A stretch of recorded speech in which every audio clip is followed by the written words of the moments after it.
I also feel like what I haven't talked about in so long is like even just like my framework for how I think about things, which is always mindset, strategy, and execution. Like these are the three things I think you have to be successful in business. And like mindset is the foundation of that. Um, we absolutely need strategy. It absolutely like is required. We have to be able to show up and get shit done. We have to have a plan for execution. It can't always be yes. Like all those things are true, but like what you bring to it is the starting point for all of that, you know? Um, yeah, Kate's like, I try to walk in silence, just looking out the window and struggled after 6 minutes. Like it is no small thing. Um, I will say, if anybody has watched Heated Rivalry, that I have been able to watch without looking at anything else. Like I'm happy to give that my attention. But like don't spoil it for me because I've only watched 4 episodes. But yeah, like real different than a business live stream, you know what I mean? Okay. So I think something that's really interesting about like what's happening in the online space right now is, and we've been talking about this on so many live streams, but so we won't spend a ton of time on it today, but it's just like a level set is like, it's not that you can't get results, but it just takes more to get results than it used to, right? Like there's a level of precision that is required that did not used to be required in the same way, like as evidenced by like the reel I did today, right? Like, if you haven't seen it, I basically was like, oh, last week I posted like the one of the worst performing pieces of content I've ever, well, the worst performing piece of content I've ever posted.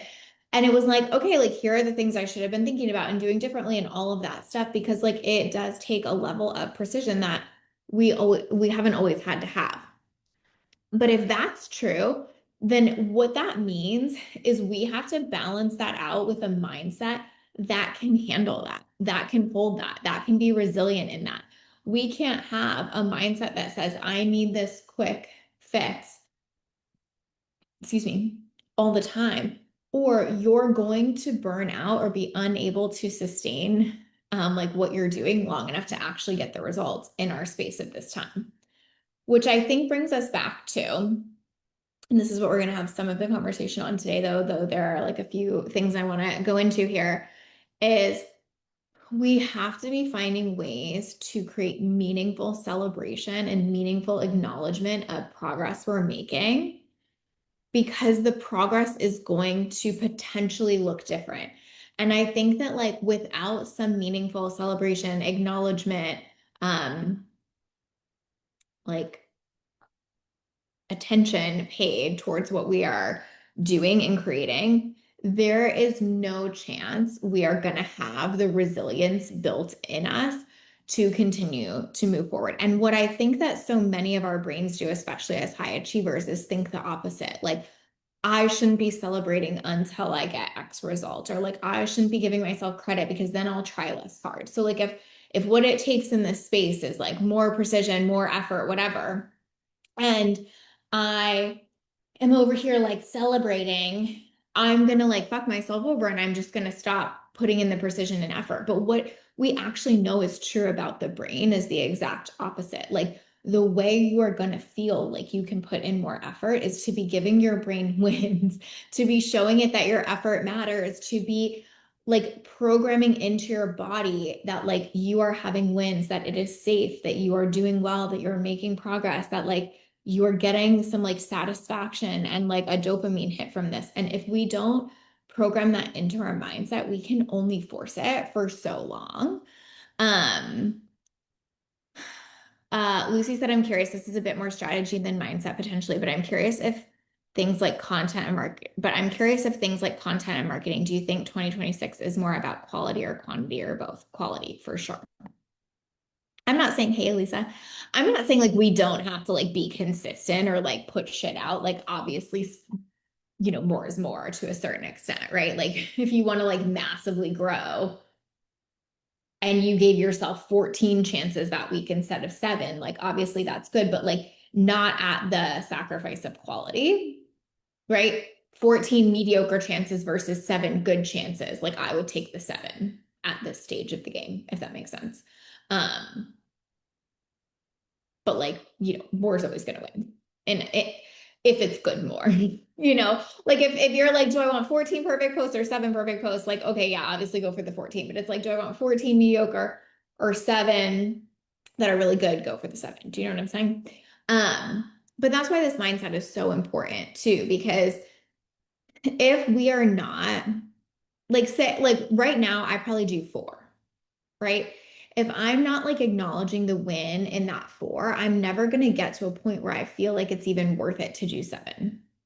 You know what I'm saying? Right? Because like my brain is just not programming in that it matters. And I feel like that's where so many people get stuck is they feel like the effort doesn't matter and they're not doing things to intentionally make it matter. They're waiting for that external thing to like just somehow massively like pop for them to go, oh yeah, I can like program this in as a win.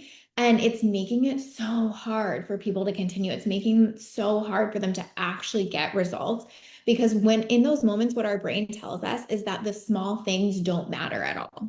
Like that is typically what we are reinforcing. Let me see what Rachel said here. She said micro goals are so important. So we have something to celebrate while we're working toward these big goals. It's hard as high achievers to not feel like we're always behind. Exactly. Like I did a podcast last week and I was talking about how like so many really successful women just forget they're successful. I feel like that's been such a theme with Molly on the podcast this season is she has like a $500,000 a year business. She has like, great client retention. She has like all of these things going for her and her brain just like forgets that a lot. And I think we do that to ourselves so much. And I think that's especially common in the online space. We're just like inundated with everybody being like, and look at my win, and my life is so perfect. And like, it's hard not to hold yourself like against that, if you know what I'm saying. And so I think that it's just so easy to always find the way that we're like not successful or to just like truly forget and be like, yeah, well, like I think I can't remember if I sent this to Molly or a different client, but like I sent them this thing that was like the top paying professions. And like, a lot of them were like doctor, surgeon kind of thing. And they were less than what um she was making. And it's like we have to be like clear on what our comparables are sometimes. Yes, exactly, Maggie. We get amnesia. Hey Sarah, it's good to see you. Tara said I told myself I couldn't buy pink champagne at New Year's until I had passed a certain milestone in my business. And that year at New Year's, I decided to fuck it. Yes, and buy it. And I've continued to buy it every year since, regardless of what happens, to celebrate everything that I did. I love that. Maggie said I have been self-coaching on this the last couple of weeks on the brain fog I had in perimenopause and how it like did something to my sense of my own identity. Yes. And then I look at what I have done and I'm like, wow, she was me. Remember that. Exactly. Like I think that part is so big. And I think in like a changing online space, we could maybe even make that like akin. I'm sure it's not exactly the same thing, right? But just to like use Maggie's example there, it's like kind of akin to the like perimenopause fog. It's like in a changing online space, the fog of like what's working, I don't know, what's not, can like make us forget that we are women who figure shit out. We are women that always adapt, that pivot, that like, like make it work, that like just literally figure shit out. And I think that that like core piece of like, I have things to celebrate. I figure shit out. Like I do things that actually make a difference is so important. And we have to find every possible way we can to reinforce that like really consistently. Or again, like our brains will just tell a story. Like it doesn't matter. Your effort is not useful. You don't actually know what you're doing. You can't figure it out. Like all of these things are actually what is keeping most people from having success right now. Like hands down, full stop. That's the biggest thing is this self-deprecation loop that we get into, or this idea that our effort isn't meaningful or isn't going to make a difference. Like when we get into that loop, it is so hard to claw our way out of it. So I feel like so much of the work for us in terms of mindset is like, how do we like preventatively stop that loop? Right? Like, how do we make it so we are less likely to fall into it? How do we do consistent work on our mindset so that we are much, much, much, much less likely to find ourselves in that spiral? Because obviously you can get out of it when you're in it. Like, it's not like you can't, but it's so much fucking easier to prevent it from starting than to have to get out of it over and over again. Like, that's just going to tire you out more. In the same stage. Love this. Yes. Valerie said I give my clients pom poms so we can celebrate wins each week together, small and big wins. I love that. Maggie, it reminds me of your wand. Lisa, it's still not easy for me, but I notice how helpful it is to celebrate the process goals instead of the outcome goals. Yes, exactly. Like I think that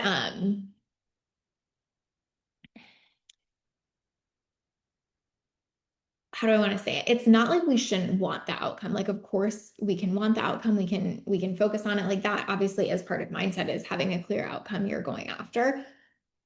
But like almost all of our brains expect that to be the only point. Do you know what I mean? It's like from here to here, and we forget about everything in between. I think like such a good example I've been experiencing recently is I have been working out really consistently since like June. Okay, now we're in January. So like, I don't know, 7-ish months, 8-ish months that I've been like on it. And I would say just now am I like, I can really see that. Like, um, I can really like tie like, oh, I've been doing this for a long time to like I can physically see that my arms are more toned, but it took a really long time to get there. And like what's interesting about that is like there are so many facets to that. Could I have sped that up? Like if I was eating even more protein and being even more rigid about it, could I have made that result like materialize faster? 1000%. But like I also have like certain trade-offs. Like I want to work out really consistently and like I just needed to focus on that instead of also like focusing on all of these other things I could add in. Like I needed to be in the intention of like I just want to do this consistently and then I'll worry about the rest. And so like yes, my result maybe could have come in 6 months instead of 9 months or whatever, but like it doesn't matter because I was always building toward that result. But like what would have been so easy for me to do is at 7 months to be like, this just isn't worth it. It just doesn't matter. It just isn't making a difference. What's the point? Instead of being real with myself about the fact that it's like, hey, you've chosen this specific path and to do it in this way. And so it may look like whatever results take a little bit longer. And I feel like so many of us don't make that right. We make that wrong, right? We're like, and that means I suck. I should have been tracking my protein all along, instead of like, and I'm so proud of myself for being someone who was clear about her capacity. And I'm so proud of myself for being someone who sticks with it. And it is such a celebration that I have proven to myself that I can do this consistently for this amount of time. Like, and I know that unequivocally it will lead to a result if I keep going. Like, that is the reframe and the shift. Like, I think for so many people, they either don't want that pointed out, like they don't want it pointed out, like, oh, but you could have been doing it differently. Or if they do, it's immediate self-deprecation. It's like, and I suck and I'm bad and I should have done more. And like, this is the loop that we cannot get out of. I mean, we can, but it feels like we can't get out of. Like, it feels like we're clawing to get out of it. And it's so much work, right? Hi, Justine. Thank you. Yes, you rang a bell too. I love the bell. Elisa said, yes, I was so caught up in all the numbers on Instagram and had to get so real with myself and circle back to like, okay, let's focus on creating content that I'm proud of instead of chasing metrics. Amen. Maggie said, can you share what online workout you do? I'm seeing how that will also help my mindset, which I haven't tied together until I got injured and stopped walking. Yes, Maggie, I am obsessed with this online workout I've been doing. It's called Evlo, EVLO. I have never loved a workout. And I've like loved some workouts. Like, I don't know if you guys remember my bar period, but I like loved bar for a period of time. I've never loved a workout like this. And I feel like if I can do it at my house, it's all weight training, like just 10 out of 10. Could not recommend it more. Rachel says, and using that same metaphor, when we try something new, we expect to be pros at this new thing out of the gate, like going from marathon runner to Pilates and being like, but I'm in shape. Why is this so hard? Funny you should mention that. Um, there was a period in 2020 where all I was doing was bar and I signed up for a half marathon. And I literally did no training for this half marathon. And I quite literally mean none. Besides going to bar, which is not actually training for a half marathon, right? And so I did this half marathon without any of that training. And I was so lucky that I finished. Like I almost got picked up in the like, your time is up bus. And I like just made it to the end and finish. Um, but like I remember being at the end of that and thinking to myself, you have two choices here. You're either going to celebrate the fuck out of the fact that you crossed this finish line and didn't get picked up, or you're going to beat yourself up for not training more. And there's only one of these that's going to feel good. Like, what are you going to pick? Um, and I had to just pick, like, cool, I'm such a bad bitch for finishing this instead of like, well, yeah, I wouldn't have had to worry about getting picked up if I would have trained. Da, da, da. Like, it's just not helpful. That wasn't going to make me go train more for the next one. That was going to make me just feel like shit about myself. And if I feel like shit about myself, everything suffers. Like, how I show up for that next workout, how I show up in my business. Like we have to see that this all matters. Like the story we are telling about ourselves and our ability to like make shit happen or get things done is like the most crucial thing we have in business. Like quite literally the most crucial thing we bring to business. Lucy said when you're in that loop and it's built up over time, how do you recommend getting out of that? 2025 was just a kick in the teeth sort of year for me, girl. I hear that. I like how you said that, a kick in the teeth sort of year. And I poured in a lot of hours and effort. I completely agree this loop isn't helpful, but I feel like my brain has this year of evidence saying you did a bunch of work and it didn't really matter. Yeah, I totally get that. I think like the biggest place to start with is like, can you give yourself credit for like how much work you did? Like, can you take that to mean, oh my gosh, you are someone that shows up for her business no matter what? Wow, look at the level of resilience you have demonstrated. Wow, if you can do that, you can certainly figure this year out. Wow, if you're able to go through a year like 2025 and still stay in business, imagine what's possible in a year like 2026. Like, I know that's all easier said than done, but my point in saying that is I wouldn't get too focused on the details of like, oh, I did connection calls that fell through or whatever. And I would get more focused on like the identity piece of like, who were you in those situations? And like, if you can like pull that out and be proud of like who you were and how you showed up, that's so helpful. And it kind of takes it apart from like getting too in the weeds yet of like, yeah, but why didn't that connection call work out? Like, obviously, we need to be able to look at business from a neutral landscape. I'll use myself as an example. That reel I did today about the like looking at my content. I can That's important to do, to be like, okay, neutrally, what could I have done better here with this content? But you have to be in the right headspace to bring neutrality to something.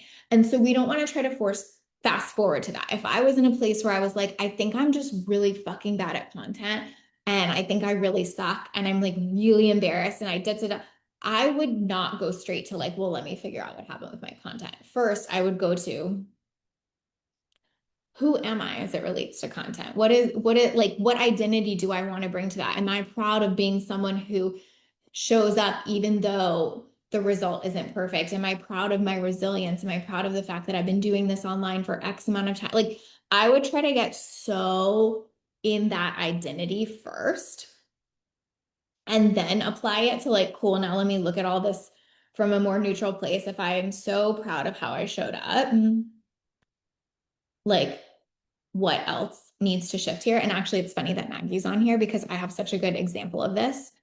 Um, when I got divorced, I feel like I always need to caveat this. I'm like always like reminding myself, like, not everyone knows that you had a husband before and got divorced. So when I got divorced, like from my ex-husband several years ago, not Kenny, um, I and then I got into a relationship with Kenny and I was like really like, oh wow, I have a lot of stuff coming up. And I worked with Maggie at the time. Um, like Maggie was my coach at the time.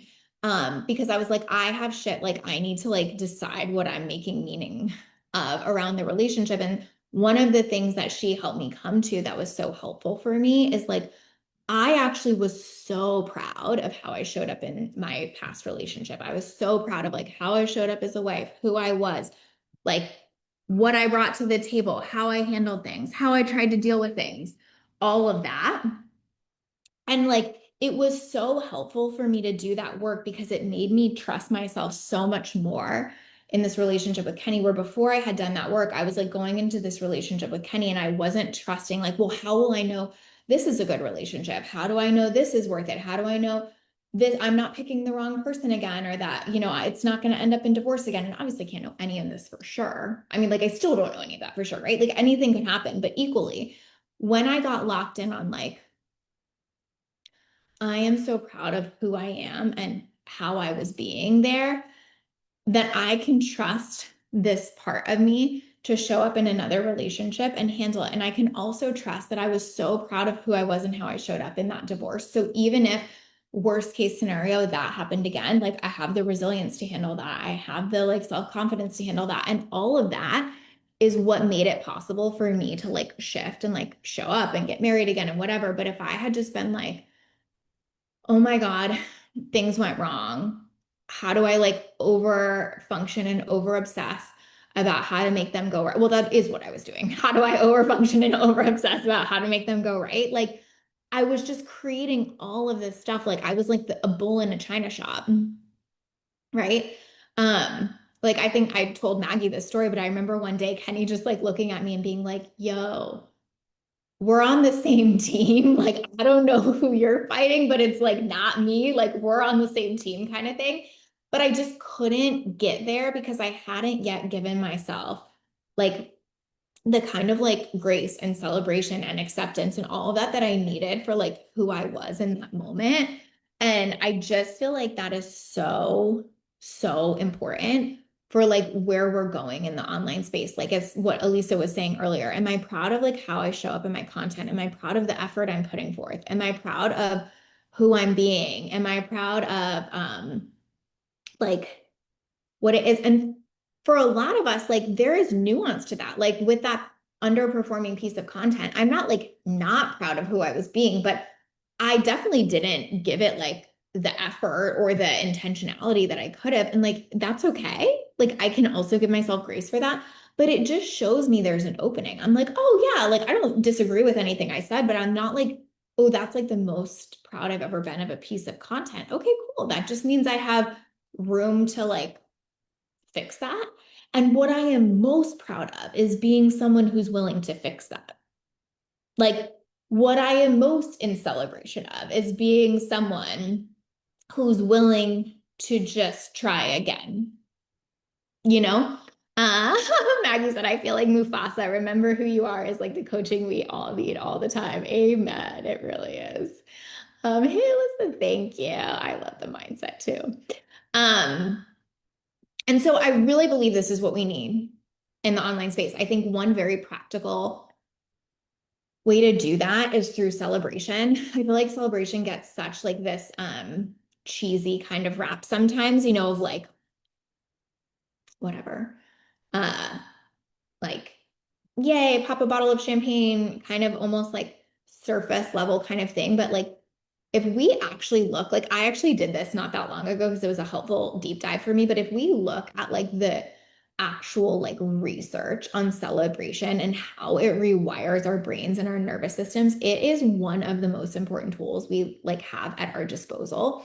And I will tell you something I think about a lot is I was an absolute lunatic related to celebration when I first started my business. Like I remember I have it programmed so deep in my brain and nervous system the first three clients I got. I can tell you exactly where I was. I can tell you what I was wearing. I can tell you what their names were. I can tell you what they bought. I can tell you how much they paid me. I can tell you what I did to celebrate it. I can tell you what I wore to the celebration where I celebrated it. Like it is like encoded in my body, okay? Because I made such a big deal of those things. And I think like especially as we get further down the road or like lots of versions of that have happened, like oh now there's been so many clients since then and so many wins, it can be so easy to just normalize to them so much to the point you like just downplay them or ignore them. And excuse me, I think like what's so important to say about that is it's not about like is this win better or more exciting? It's like am I putting excitement toward it? I think like how do I want to say this? I'm trying to think of a good analogy. I read this quote a long time ago and it was about marriage and it was basically about like you can either decide like your spouse has to like give you reasons all the time for you to be like loving, or you can decide to be loving and be surprised at how many reasons they give you, kind of thing. And I think the same thing is true here. It's not like I should only be celebrating if the outcome is bigger or better. It's like the celebration is what makes the outcome feel important. Um, so I just think that this piece is so meaningful. Like, what are we encoding in our system? And like celebration is literally, it's like play, right? It is like one of the most safety giving things you can do. Like, you feel safe when you're playing. Your body is safe when you are celebrating. Like, it is just such an important thing. Um, and I think as high achievers, it's the thing we're so likely to push to the side. I definitely resonate with this, where one, I think it's just not a habit, but two, I also think like there's such a story that so many high achievers tell that like if I make this count, I won't go for more. Or if I celebrate too much, I'll stop working hard. And I have literally never, and I do quite honestly mean never in the 10 years I've been doing this, seen that make a client pull back. I've never witnessed it. Okay, hold on. I see your comments here. Yes, exactly. It's like gratitude lists. It's so basic, but it works 100%. It's like the thing where you're like, that can't possibly. And then you're like, oh, wait, yeah, it kind of can. Lindsay said, love that. I was listening to a podcast where they said it can be uncool or dorky to be happy, celebratory, et cetera, and how great it is to be that way anyway for yourself. Oh, I love that. Tara said I made a win wall for this year so I can intentionally focus on celebrating more, and almost every day I add something to it, even if it's small. It's literally sticky notes on my wall beside my desk, and my goal is to fill it up by the end of the year. Oh my gosh, that is so fun. Oh my gosh, I want to do that. Like, can you give us logistics, Tara? Like, is it a bulletin board? Is it like, are we just hoping these notes don't fall down when they're sticking to your wall? Like, I need to know because I'm gonna do that. That is so good. Oh, thank you, Kathy. That means so much to me. I want to do the wind wall. Who else wants to do that? I feel like that is such a good idea. One of my clients is doing it with like a jar, which I thought was a really good idea too. She has this jar and she's just like writing something every day and putting it in there. But I do think that like tangibility to it is so good. Like she has the jar sitting on her desk so she can see it. Or like Tara's obviously is on her wall. I'm like looking at my wall right here. I'm like, oh, there's this thought. But that like bringing physicality to it, I think is so important, and that having reminders of it. I like not this one, but these three bracelets are all like wins. And like it's not about the win, but it's about the fact that there's something physical on me every day at all times, reminding me that like I am a winner, right? Like reinforcing that identity of like, I am someone who gets results. I'm someone who figures shit out. I'm someone who like, I remember one of these was my first 100K month. And like, there was a piece of me for a long time that was like, if I'm going to be a one-on-one coach, I'll never, ever, ever get to have 100K month. And so it's not like, ooh, yay, 100K. Although, yeah, I'm like very grateful for that. It's like, I am someone who does shit she thinks she can't do. Cool. That's on my wrist, like telling me that. Um, Tara said, no, it's just on my wall and I hope they don't fall down. And right now it's a little sketchy, so I need to figure out a bit better logistics. Maybe with sticky tack. Okay, I'm into that. We're gonna figure this out, guys. Yes, Allison. So I feel like if there is one thing we can do for ourselves in 2026, it's like, what is our celebration practice? What is our acknowledgement practice? I even said this to Kenny recently, where I feel like even when I have like shared wins with him, because he's so normalized now to it too, he'll be like, that's so amazing. I'm proud of you. Where like before, I feel like he would have like made it a bigger deal because it was like newer, if that makes sense. And so I was saying to him too, like, we both need to like, I want a better reflection of that too. Like, I'm going to bring more energy and I want you to like meet me in that energy a little bit more, where it's not just this normalized thing. It's like, it's always that exciting. Um, because it needs to be. And then let me look at my notes here. Oh, here's another reason I think this is so important that I really want to make sure we talk about, because it's so strategic and so tangible too. And I was talking to one of my clients about this, and I was giving her such a hard time about this particular piece because she was kind of pushing back with me a little bit. rightfully so, I'm not saying that in a bad way. She was pushing back a little of like, yeah, I know I need to like celebrate, but I really need to figure out my content shit. And I was like, I hear you. But the reason content's so hard for you right now is because you are not seeing yourself as a person who people should listen to. You're not seeing yourself as a person who is doing absolutely cool ass shit. You are not seeing yourself as a person who gets like big wins and stuff. And so then when you try to go write content in this online space, which is all about like personal storytelling, about talking about what's happening for us, about, telling pieces of our life and our experience, of course that feels crunchy for you. And it was such like an aha for her of like, oh my gosh, that's why content's feeling hard. Content doesn't feel hard because I'm bad at content. Content feels hard because a lot of content is through this personal angle. And if I'm not seeing myself as a person who, insert all these things, is good at shit, gets results, da da da. Of course, I have nothing to say in my content.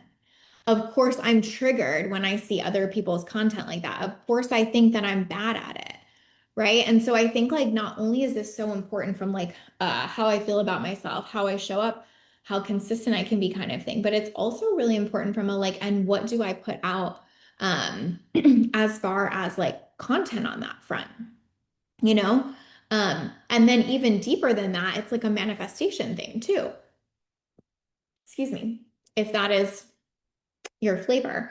Um, the more I'm seeing myself as that, step one, the more I'm talking about myself as that, step two, content, the more I am creating a world where that is reflected to me, step three, right? It's like the mindset, the action, the manifestation. But the more I'm like, I don't see myself as that. So I struggle to put stuff out that reinforce that. And so my results struggle. That's a self-repeating loop too, right? Um, and I don't think we realize how much that's the game we're playing. And I'm not saying like go put out content that's not true for you or like make stuff up so you can manifest it. Like I'm completely against like that, like write about a result you don't have yet, kind of thing. But what I'm saying is like pick one you do have, go write about it and watch more flow to you, you know? Um, like we are in this like really interesting kind of stage of the online space where like everything we put out is a reinforcement of like who we think we are. Every story we tell about ourselves is a story that like the universe is picking up on. Every single thing that we say out loud about ourselves, which is a lot right now in this kind of stage of content, is getting encoded into our bodies. And so not treating this as like a small thing, but treating this as like a really, really, really big piece of our work and almost like the ultimate like exercise right now, I think is super important.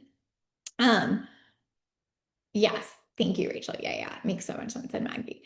Um, because it's different. Like, when we were creating content at a different time, it wasn't such like, how like everyone talks about from a manifestation perspective, the power of I am statements. It's almost like all of the content we're putting out now to a certain extent are I am statements. And so we have to be so careful what that is. Like I have a client that we've been working this around. And I was telling, like, my feedback to her was like, all of your content, you take such a self-deprecating angle, which is like somewhat of a problem for content performance, but is a massive problem for like what you are reinforcing in your experience all the time, right? And I think that we just can't see it as small. Like, I really think we have to see this as a very, very, very big deal. Like, what are you saying about yourself in your content? What stories are you telling about yourself? And again, this isn't like a fake it till you make it thing. It's about like find the good things about yourself. They are there. I promise you they are. Find the wins. They are there. I promise you they are. The only thing that most people that are like blowing up in the online space are doing that's like better than a lot of other people is they are just framing themselves as though they are the best thing since sliced bread. And everyone else believes and reinforces that for them, and it just becomes this loop. And I'm not saying you have to do that in some like painfully narcissistic way, though I think it can obviously go that way sometimes if that is already present. But I'm just saying, like, watch what you're willing to say about yourself. Um, and like think of it as like you putting out what you want other people to say. So like with that client, it's kind of like, okay, when you're putting out all this self-deprecating stuff, do you want people to approach you with that energy? Do you want people to like come to you and tell you like why you're not good enough or what you're doing wrong? Like obviously not. So why is that like what we are, like willing to put out to the universe? To me, it doesn't mean we don't have context about ourselves. Like I say this all the time, but like my my version of success, like if you ask me the definition for me, it's living an authentic life, right? And so I'm authentically happy to say, oh, I'm struggling with this, or I find this a little bit more challenging, or like, with the content thing, oh, like I want to get better at my talking head videos, but like I'm still framing it as like I am someone who can always get better at this. I am someone who can always improve. I am someone who, even though she's challenged, is not like beating myself up about it or whatever. Right. So it doesn't mean you can't tell the truth or you have to position yourself as perfect. It just means you're telling the truth in a favorable way to yourself. You're talking about yourself as though your best friend would, right?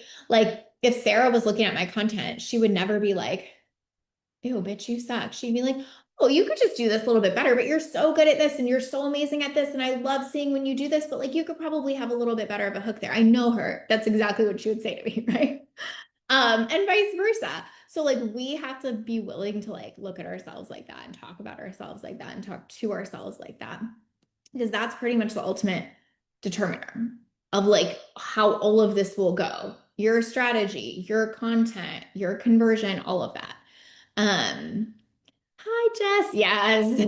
Yes, to all of this, the journey I'm on. Exactly. Maggie said this has happened to me where I passionately recommend my mentors and coaches. And I was like, why is it so easy for me to talk that way about Lacey, for example? But when it comes to owning my expertise, I put these walls up, but my expertise and results are factual and real. Exactly. Exactly. And like who you are as a person is like factual and real. Do you know what I mean? Like, I think that we're so often looking for outside people to reflect that to us. And we're almost like, well, I won't say too much about myself until someone else gives me that reflection instead of being like, I know who I am better than anyone else, and I'm willing to say that. I think that piece is hard for us, but it's really important. And something I notice about like people whose content gets very like have people being very fangirly and blowing up. And I'm not saying we have to do this, but it's just like interesting is they'll often treat the experience they're having as though they are just absolutely the first person that has ever like had this experience or had this win. And it feels so it again, it can feel kind of narcissistic, and I think sometimes it does lean that way, but it can also feel very dreamy and very whimsical and very like, wow, I want to come into her world kind of thing. Like whatever, say they had a 50K month, like they would be writing it as though like it is so special. They're basically the first person who has ever done such a thing, and it's so amazing and da da da. And like I think it's important to name that. I think it's important to see that like they are treating it with a level of reverence. And again, can that go the wrong way? Sure. But also like treating our own wins with that level of like excitement and, dreaminess and even delusion and magic and all of that stuff is so valuable. And I feel like so many of us hold back on that, like self included for sure. Um, because we're like, again, either just so normalized to it. Like I think sometimes that's my problem. Like Kenny reminds me of this all the time. Like I'll say something and he'll be like, you are in a bubble. Like he's like, just because that's normal in your bubble, that is not normal for like 90% of people. And it's like sometimes we just have to remember it. Right. But also I think sometimes we like don't want to be seen as potentially bordering on that, like, oh, she thinks she's so great. Oh, she thinks she's the first person to have this win. Instead of seeing that as a good way. Oh my gosh, she's treating it as though she's the first person to have this win. That's so cool. Like, right? It's different. Um, Valerie said, yes, and I have used wands with bells at live events. It's so epic to have pom-poms. Love it.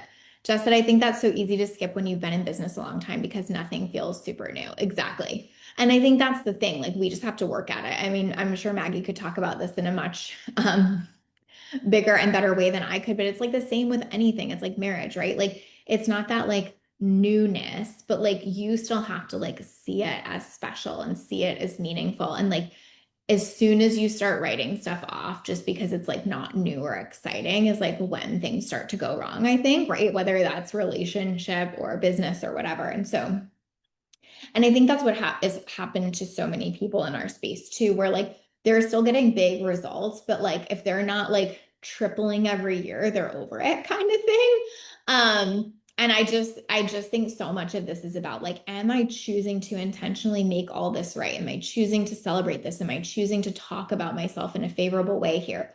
Or am I really going to decide that what I want to put out to my audience and the universe is that it's not good enough. I'm not good enough. Like, of course not, but like we have to be willing to do that work. So I think your content is a mindset tool. I really do. I think we have to see it like that. What you are saying about yourself all the time matters so much. And it's honestly killing two birds with one stone. Like it really is. You got to put out content anyway, and you should be doing your damn mindset work. Like, congratulations, you have just knocked two off at the same time. Maggie said, yes, I see my husband's kindness. Oh, I love that as a treasure every day. Like there is no day it isn't a treasure. I love the idea of relating to my business that way. Yes, yes, yes, yes. I think the other thing is like deciding what your like celebration practice is. I feel like another thing that my clients get stuck around because I'm always like, how are you celebrating? How are you celebrating? Is they feel like they have to think of some big, like huge thing to celebrate. And I'm like, you could just like do your version of it. Have a piece of cake at home. Or like if you were already going out to dinner with your husband, just like go out to dinner and be like, hey, can we make this a celebration about X? Like these don't have to be big things. Like our brain's not looking that it has to be like a piece of jewelry every single time or something like that. It's really looking for positive reinforcement. So, like, this is like a silly example that I've done, but like we get massages once a month. Like someone comes to our home and does it. And like it's something I already am gonna do and I already have planned, but sometimes I'll be like during this massage, I'm really gonna think about and like relish in how special XYZ thing is. Right? It's like it doesn't have to be like new or crazy or different. It just has to be a practice. I'm totally stealing Tara's. I need to think about that. I'm gonna make myself a note. Celebration wall. Um, okay, celebration wall. I'll tell you guys what I come up with. Um, but like effort has to go in that direction. And then I think some version of like what is the mindset work I need to do here to like get myself to that point. Like we all have our own coding, our own like shit that we're bringing to this, like if you had certain childhood experiences, those are going to be present in all of this. Like there is massive work to do there for a lot of us. And I'm not going to pretend that's easy, but I really do believe that we are so over focused sometimes on the business strategy and so under focused on like, why is this how I'm relating to it? And whether that's in therapy or with a great coach or with yourself in a journal, excavating like, what is the programming that I have that is making me constantly belittle myself? Or what is the programming I have that says my effort doesn't matter or whatever? Like when you can look at that, it gets so much better because it stops feeling completely true. Like it's not like the sky is blue anymore. It's like, oh, I have programming from XYZ experience that tells me this is true. Is it possibly not true here? Like it just creates enough distance and enough of an opening so you can start to question these thoughts. And the more you can question them, the more likely you are to catch it sooner and catch the spiral sooner. The more it feels like the sky is blue, the faster you get into a spiral. So, again, whatever that work looks like, whether it's like you and a therapist, you and a coach, you and your bestie, um, start doing some version of it. I know for me, I think I've talked about this a little bit, but obviously I'm like, I want to be respectful of like certain pieces of it, but like I did so much in like 2023, 2024. Yeah, I'm trying to think. 2024, 25, whatever. Like about a 2-year segment in some of those years where I was so deep in like family of origin work and like in a way that I just hadn't before. And